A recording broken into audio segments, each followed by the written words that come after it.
Welcome to the Great Detectives of Old Time Radio. From Boise, Idaho, this is your host, Adam Graham. If you've got a comment, please send it to me. Box 13 at greatdetectives.net. Be sure to cast your vote for the show on Podcast Alley, podcastalley.greatdetectives.net, and become one of our friends on Facebook, facebook.com/Radio Detectives.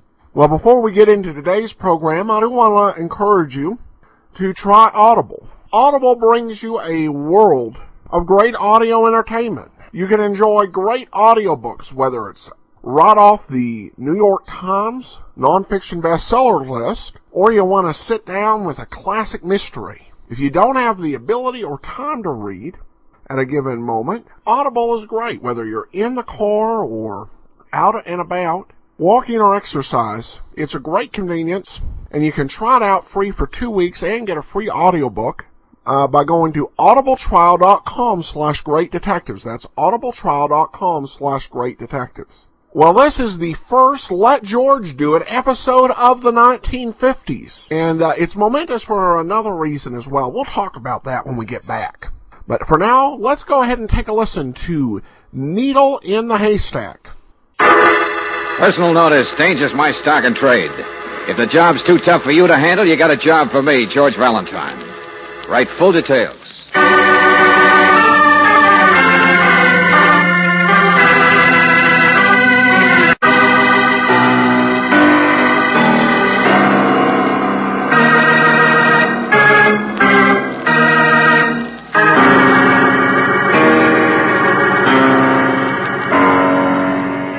Standard Oil Company of California, on behalf of independent Chevron gas stations and standard stations throughout the West, invites you to Let George Do It.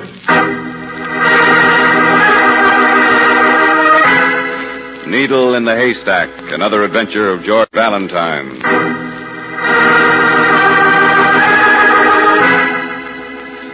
My dear Mr. Valentine, I quite appreciate the imposition of sending you this urgent demand on a holiday. But I must see you. I must have your help immediately. My entire life's work is in jeopardy. My labor, my love, the fruit of my brain has been stolen from me. 12 priceless objects, Mr. Valentine, the culmination of my life's endeavor. My entire fortune, stolen. Please meet me at your office regardless of the hour. Most desperately, Ferdinand Vaz.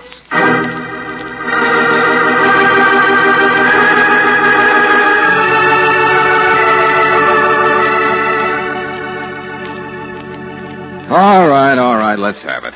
Something pretty valuable was stolen from you, is that right? Oh, my most priceless possessions, Mr. Valentine. Without them, I am nothing. Without them, what were they? My roses. Huh? 12 red roses. You lost your roses, Mr. Vaz? Precisely. I suppose it gives you kind of an empty feeling. Oh, rather, yes. Yes. Brooksy, it's been a rougher weekend than I thought. Wait a minute, George. Mr. Vaz, where did you lose these 12 red roses? In Pasadena. Pasadena. Look, Buster, get out of here fast before Mr. Valentine, what is the matter with you? Have you gone crazy? Oh, no, I'm as sane as you are, Napoleon. But let go of me. Now, please, listen, Mr. Valentine. The flowers are worth thousands. My life's work. They are. Sure. Worth thousands of Rose Bowl tickets, I know. Find a dozen roses among millions. Oh, now, listen to me. I have devoted my life to those roses. They're the only ones of their kind in the world. They're not just red. No, they're flame. They're crimson. They're fire. The Ferdinando rose. Ferdinando? It was the mater's idea, the name. Rather appropriate, don't you think? We live in Mexico City. Oh, sure, I could tell from your accent. Quite so. Oh, yes, I see what you mean. But we've been there for years now. And climate, you know. Mr. Valentine, you don't seem to appreciate. The Rose Festival in Pasadena attracts the world's foremost authorities on flowers. My unveiling of the Ferdinando today would have emblazoned my name in history. Like Martha Washington. I beg your pardon? Skip it, never mind. Somebody clipped your buds. Stole them, huh? Okay, how'd it happen? Well, I came up on the train, and then at the last possible moment, the mater posted the roses to me by air express. And so they'd be fresh, you know. But I have never received them. Did you call the airline? Oh, yes, the box was transported all right yesterday, but somewhere in the express delivery service it became lost or stolen. The service insists that they've never even heard of it. Oh, look, that sounds more like a mix-up in mail than it does... Mr. Valentine, I have the name of the man at the delivery branch office. I'm not concerned with whether he's a criminal or an idiot. All I want is my roses. I've tried to see him alone, and I've got nowhere. There's only a few hours left, man. My roses will be wilted unless you help me now. All right, take it easy. We'll go see this guy with you. Oh, brother, what a way to start the new year.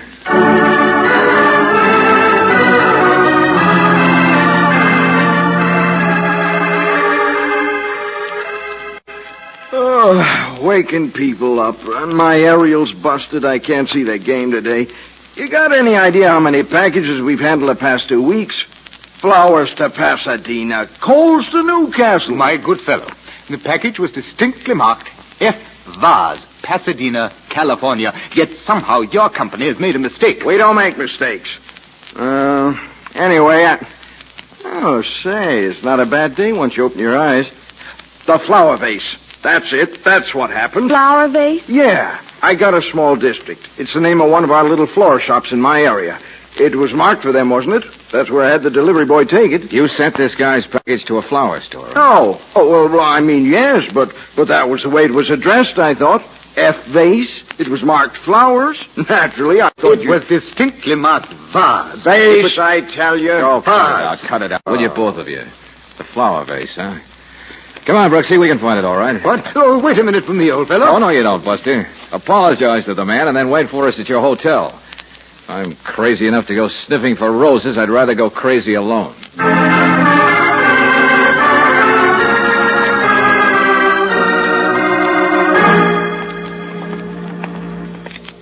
This is it, I guess, George. Yeah. Not much of a shop. Well, it's a neighborhood place. Far cry from all the excitement up on Colorado, isn't it? Looks like it's open, though. At least somebody isn't rushing to get an early seat for the parade. Oh, brother. When I think I could be having scrambled eggs and waiting to tune in the Orange Bowl. George, look. Yeah. The joint's a mess. Flowers all over the floor. The lock was broken. This shop's been broken into. You mean broken up, Angel? Boxes all torn open, counter tipped over? I certainly don't see any roses, huh? Maybe this didn't happen so long ago, George. I mean, I thought I heard... Yeah, back room. Wait a minute, Joe. Slow down. You let go of me. I'll call the police now. What do you want? Just take it easy, Shorty. Take it easy. Now, what's the big idea of playing scavenger hunt in here? Oh, me? Well, I didn't do it. Well, I'm the owner, Theodore Herman. Flowers for funerals. That's me.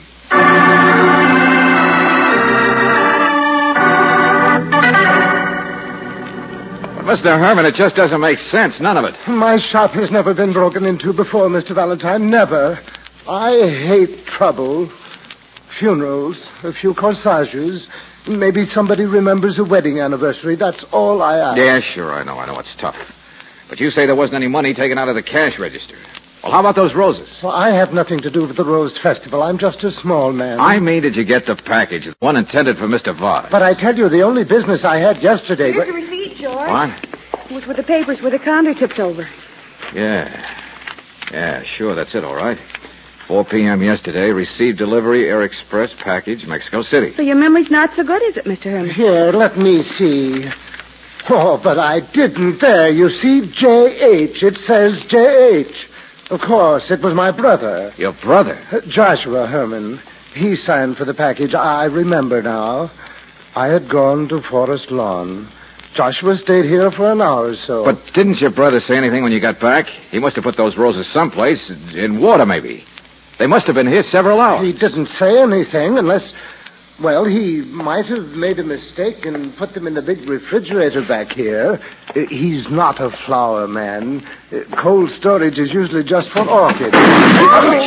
Stand still, everybody. Well, look at the orchid. Don't remark, sister, or I'll aim this gun closer. Suppose you stop waving it around the room, Rollo. I can't help it. I'm cold. Waiting all morning for you guys to stop jabbering. Well, get out of my way. Not so fast, Buster. You're the guy who tore up this joint. Of course he did. He did it. He was caught. He was hiding there. Shut up, Shorty. I ain't got no roses. There's nothing in there but a quart of ice cream. Now, step to one side. I said stick around, And Rollo. don't get any bright ideas about following me, Valentine. You didn't find the roses, huh? Come on, who do you work for? You're not bright enough to want them. You can't hurt my feelings, Valentine, but I can hurt yours. But you don't. Here, that's better. Now, you want to know where I'm going? I'll tell you, Bright Eye. I see. It's a hot bath.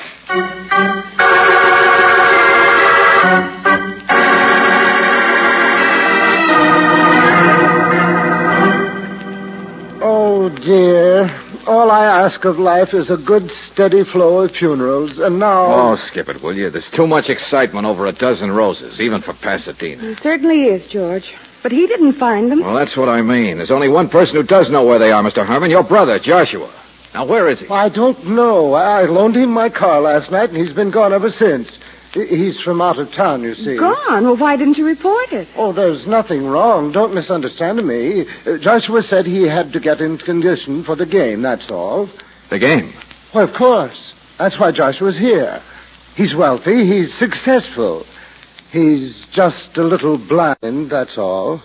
He thinks Ohio State is going to beat California.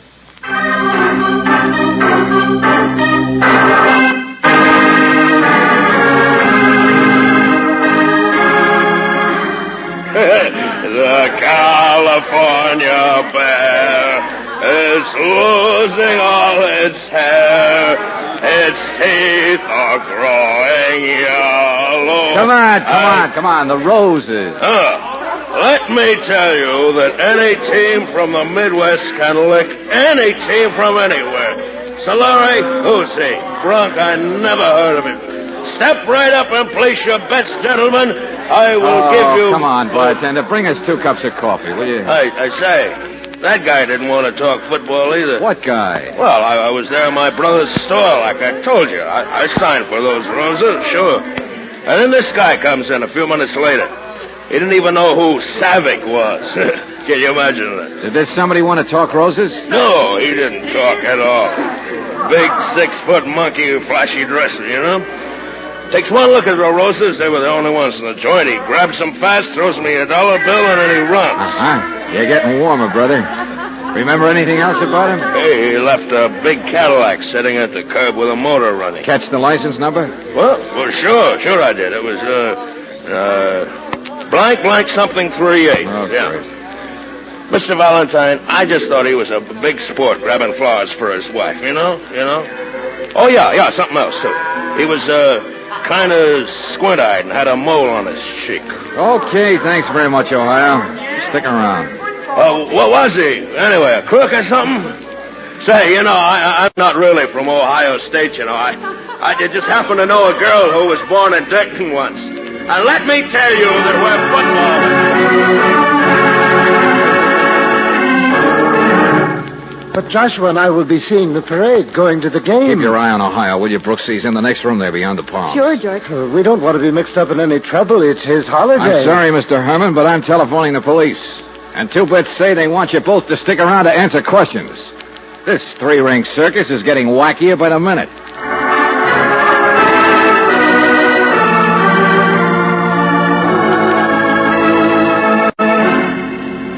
Where is Ohio? I don't see him, do you? Well, maybe Josh needed to wash his hands, Miss Brooks. I'll go and You're see. looking for Ohio State? He's outside. What? He said he needed some fresh air, miss. Coffee makes him sleepy. Oh. Through the back door there, toward the parking lot. Parking lot? Oh, you don't suppose he's on his way again, do you? Mine is a blue sedan. No. There he is, over there, asleep in the back seat. Oh, yes. You'd better let me snap him out of it. Joshua! Oh, no. No, wait a minute, miss. Stay where you are. What's the matter? Wait till I cover him with a blanket. He's... Mr. Herman? Go back inside. Get Mr. Valentine off that throne. Now, hurry.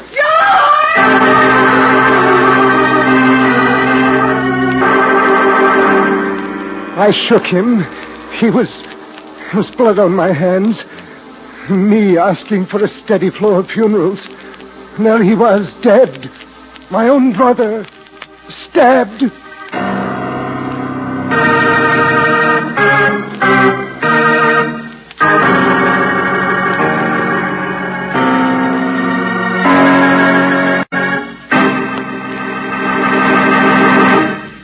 We'll return to tonight's adventure of George Valentine in just a moment. One of these days, you get in your car to start out to a dinner party, a business trip, or maybe a family gathering. You touch the starter and... dead battery. But there's an easy way to avoid that kind of holdup and have your car start fast every time.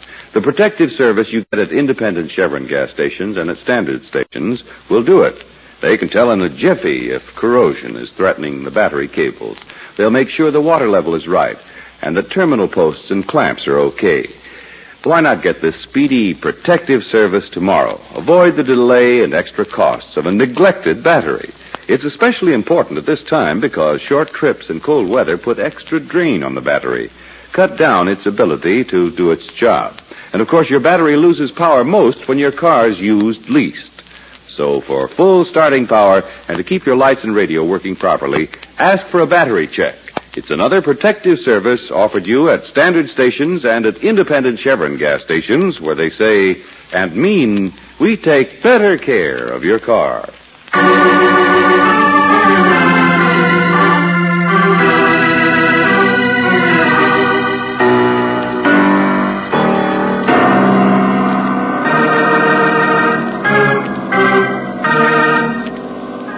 And now back to tonight's adventure of George Valentine. January 2nd, 1950. And where are you? Pasadena, of course. But you didn't come to see the Rose Festival. No, you only came to see 12 red roses belonging to Mr. Ferdinand Vaz. Only you haven't found them yet. And you didn't come to see the Rose Bowl game like Joshua Herman did. Only, of course, he won't be seeing it either, now that he's dead. His too full of thorns. Oh, fingerprints. A blanket with a hook, Caesar. But everybody's in a hurry. You had to go ringing bells. The city limits. All right. Let it happen. Oh, everybody's looking for a dozen roses. The car hijacked them last night, that guy, and let him get the rose. Yeah. Ohio State might remember some more. I don't know. Say, what told me about? The one with the garnet, Mike. Riley, I fell for it to be anything else but true. What do you mean? That original story about the roses. Yeah, but there were some roses from Mexico City. We know that. Delivery service man told you he handled the package. Yes, and Joshua Herman told you he opened it. George, he saw the roses. And they're what the man came and took. Oh, yeah, sure. Thugs and hijackers and knife artists are all interested in a valuable new type flower. You mean you smelled something besides the Ferdinand? Sure. Smuggling. What else? Smuggling? Oh, it goes like this, Riley. A smuggler in Mexico, or maybe a ring of smugglers, I don't know, decide to take advantage of the season. Must be a lot of flowers being shipped around right now for the Tournament of Roses. Well, it's a good time and way to send something in, isn't it? Inside the roses? Or maybe some of them are phony roses. Yeah. Only the other stuff still happened. The misdelivered package, the hijacking. All I'm driving at, Riley, is send out a description of Ferdinand Vaz. Find him and you'll find the answer. What? Well, that's right. I checked the hotel. Vaz never registered there. He's a phony. But at least he could tell us what it's all about. It was his bouquet. Well, come on, get to work. He can't be anything worse than a smuggler and a murderer. We got a lead on that car, Lieutenant. Cadillac blank something 38. The one you said the guy who took the flowers was driving? Good work, Sergeant. Who's it registered to? We're checking it up now. The guy driving was big, dark, squint-eyed with a mole. Where's the car? Just parked, that's all, Lieutenant. How could anybody move anywhere with the streets all cleared for the parade? It's right in the heart of Pasadena with the rest of the world. Oh, no. Grand Avenue, right where the parade is forming. Talk about nickels in a haystack. I'm not so sure. Good place to hide, but a good place to get caught, too. Not even a crook can resist a parade. That Cadillac's on this street somewhere. Look, Brooksy, you and Riley go ahead. I'm going to take a look around. If our hijacker is here, he'll be quite a magnet.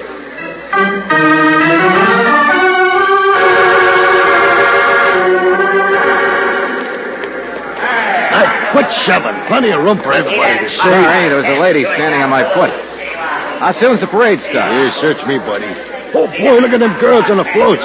They're blind with a bathing suit made out of daisies. See it? Oh, boy, she loves me. She loves me not. She loves me. Hey, quit shoving, you. You can see over my shoulder. You can... Hey. Yeah, Rollo, it's me, Valentine, remember? You followed How was me. your hot bath? I had coffee instead. Beat it. Man at work, huh? Don't you know it's a holiday? I still carry a gun. Get lost. Okay, you slide through the crowd, I slide through the crowd. Join me, you'll join the pavement. I don't mind. Go ahead, pull the trigger. Fearless four-stick, huh? With a few thousand witnesses, sure. Go on, create a little excitement. Smart boy. Look out, don't slide that way. Cop over there. Huh? Yeah, thanks. Hey, what do you want, Valentine? Oh, not much. Spotted him yet? Shut up. You'll never find him staring at the girls like that. Come on now, keep your mind on your work. I won't interrupt. Oh, there he goes. What? There he goes in the squat coat, red necktie, running out on the street. So that's him, huh? The hijacker. Oh, I say, Valentine. Well, hello, Mr. Vaz. Welcome to the party. What'll I do with him, boss? I can't shake him. Well, never mind. Get after that red necktie. He's got the flowers. Sure, get the hijacker. Let's see what's in those flowers. I'll attend to Valentine. Run. The man will get away. He's heading for one of the floats. Boss, wait a minute. You can't shoot a guy in this crowd. Will you do as I say? Now run. After all, Valentine, a chap could use a knife in a crowd quite successful. A knife? Well, not on a decoy, I'm afraid. I beg your pardon? I got fans in the audience, mister. About a dozen cops watching me. You see what's happening to your strong boy already? Come back there! Get out of the street! Well, stick around and watch the same happen to yourself. Not to me, Go down on one to go, Buster. I'm going to grab that hijacker myself.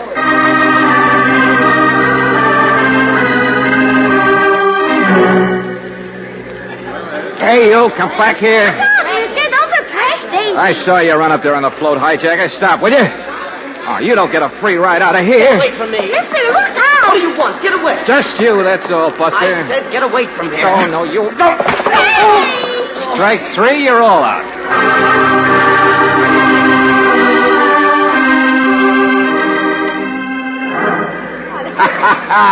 That's it, Valentine. We got 'em all. Smugglers, that's it, all right. And you know what it is? Diamonds. A fortune in diamonds. The Englishman folded up like a lawn chair and told us everything. Who did the murder, Riley? Huh? Oh, don't you worry. We'll sweat it out of one of them, all right. Joshua Herman saw too much of something, that's all. So they sent somebody after him to keep him quiet. Except for the Hermans, they're all tied together. And this guy, the hijacker, he stuck his nose in too, huh?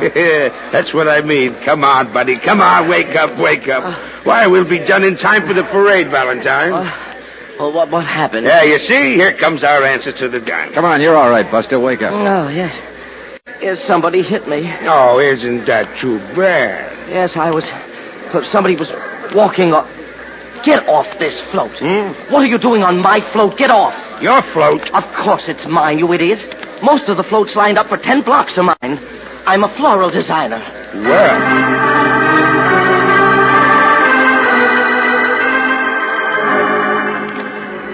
Yes. I ran into Herman's last night and bought some roses. I ran into every flower shop and front yard in Pasadena. But don't you understand? We needed them at the last minute. We were short of roses at the last minute. We thought you were a hijacker. You interfered with the big smuggle. Do I care? Am I interested in diamonds? Well, you should be. They're in the roses you bought. At first I thought I would sue you, gentlemen. Now I don't think I will. Oh, there goes the first band. About those dozen roses. Look, getting ready for the parade, we just throw all the flowers into bins for the decorators to use as they work. Gentlemen, this year I used 325,550 roses. And you're looking for diamonds in a dozen roses. Excuse me. Oh, no. Go ahead, look at the floats, Riley. They're look. Elephants made out of roses. Girls throwing roses all over the crowd. Horses decorated with roses. Horses even walking on roses. Roses. Oh, roses. Don't let it get you, Riley. You said you could work your murder case out all right. Why worry about the diamonds? But they're there. A fortune in diamonds. Maybe those roses are in the hubcap of a float. Or maybe somebody will just throw them in a garbage can. Well, at least you can't say we don't do things big in California.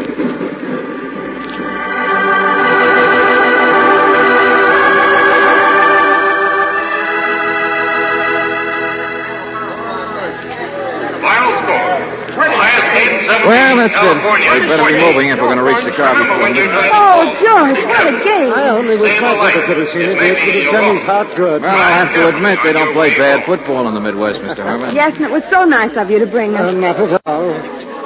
Made quite a day for us. George, you forgot the blanket. No, I didn't, Angel. I've been thinking about it. What? But you left it back up there. You better run back Oh, and I get can it. get it, Miss Brooks. No, don't bother. Leave it there. Forget it. George. I don't want us to get separated in the crowd. But if you said you were thinking about it, It why was didn't... the other blanket I was thinking about, Angel. I've been thinking about it all through the second half and feeling guilty for sticking around to see who won. Why, Mr. Valentine, what are you talking about? A steady flow of funerals, Mr. Herman. Yours. What? Don't bother to look innocent. You killed your brother. I can wrap it all up in a blanket. The one the police have, Exhibit B. The one with a hole in it. George, what on earth... The one Mr. Herman here covered his brother's body with, Angel, remember? Remember how you walked outside and saw Joshua lying in the back seat and you thought he was asleep? Yes? Well, I guess maybe he was asleep. Oh, Mr. Valentine, no. Joshua was lying Yeah, there. Mr. Herman. It was you who went over to open the car door and then told Miss Brooks not to come any closer. You pulled a blanket over your brother so she wouldn't be upset by seeing him. Told her to run to me for help. Well, yes, George, that's right. Well, Brooksy, how did the hole get in that blanket? Unless our friend here stabbed his brother through it. After you'd gone and just before he came running back to the bar. How about it, funeral fan? Goodbye, Mr. Valentine. Hey, what's your rush, man? Excuse me, get out No, of my way. Mr. Herman, you're not going any Get out of place. my way! Not in this crowd. Stop shoving, will you? 103,000 people make a pretty good jail.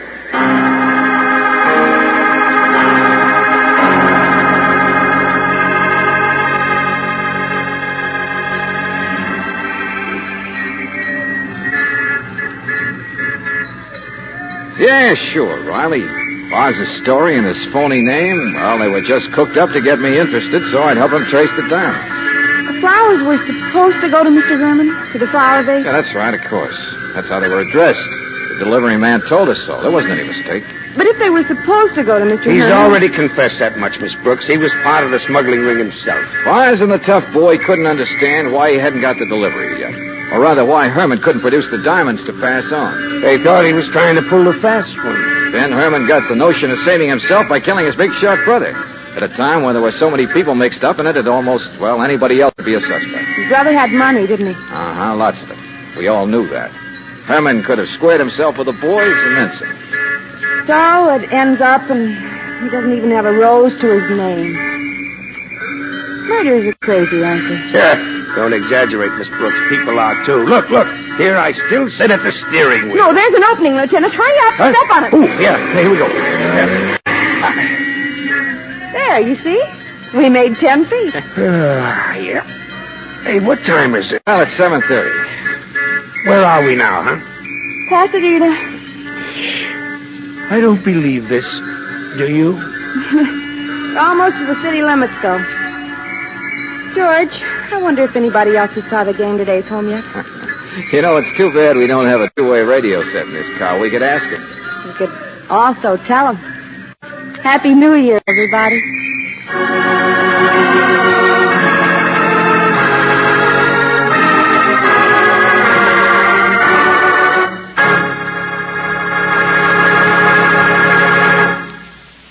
If the family car could pick up a pencil and write a list of New Year's resolutions, I bet you'd find this at the top of the list.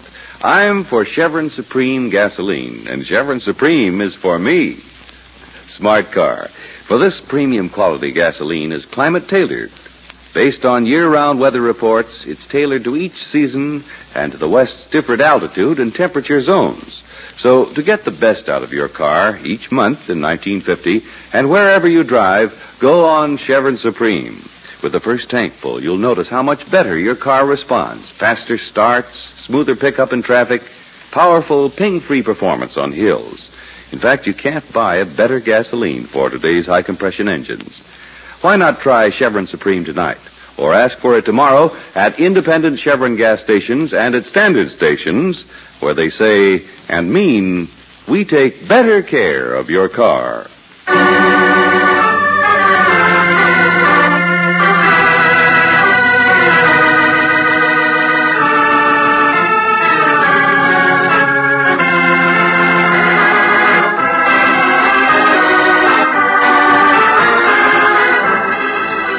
Tonight's adventure of George Valentine has been brought to you by Standard Oil Company of California on behalf of independent Chevron gas stations and standard stations throughout the West.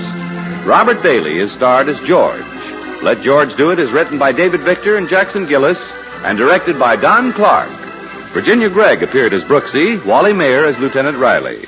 Ben Wright was heard as Ferdinand, Stanley Farrar as the Expressman, Bob Griffin as Teddy, Clayton Post as the Thug, Bill Conrad as Josh, and Sidney Miller as the hijacker. The music is composed and presented by Eddie Dunstetter. Your announcer, John Heaston. Listen again next week, same time, same station, to Let George Do It. This is the Mutual Don Lee Broadcasting System.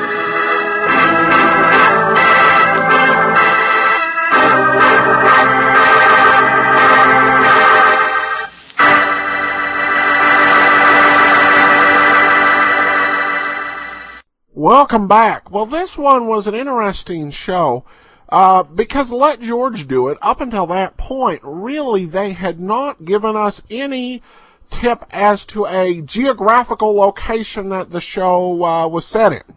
We know really that it was in a western city, fairly large, and in driving distance of some smaller towns.